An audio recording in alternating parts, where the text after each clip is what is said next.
Secretary دفاع داخلہ عدالت طلب، وزیر اعظم اور وزراء کو بھی بلاؤں گا۔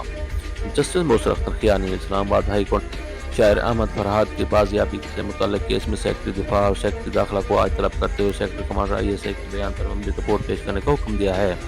دوران سماعت جسٹس موصر اختر کیانی نے ریمارکس دیے کہ سیکٹری کمانڈر اور DG ISI کا 161 کا بیان لکھیں، یہ اختیار غلط استعمال ہے۔ سیکٹری کمانڈر چاند پر رہتے کیا حیثیت ہے اس کی؟ ایک گریڈ 18 کا ملازم ہوگا، ان کو ان کے اوقات میں رہنے دیں، ان کے تابع مت ہوں، ملک ان کے بغیر بھی چلے گا۔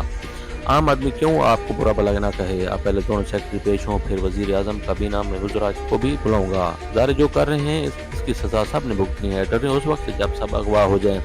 دوران سماعت وزیر دفاع کے بریگیڈیئر فلک ناز پیش ہوئے، عدالت کو بتایا کہ مغوی شاعر ISI کے پاس نہیں ہے، جس پر جسٹس موصر اختر کیانی کا ایک طرف میسج بھیج رہے ہیں، پھر کہنے کہ بندہ ہمارے پاس نہیں، جب فیصلہ دے کر تو معاملہ اغوا سے آگے نکل جائے گا۔ روز اسلام آباد ہائی کورٹ میں شاعر احمد فرحات کی بازیابی کے لیے درخواست در کی۔ سماعت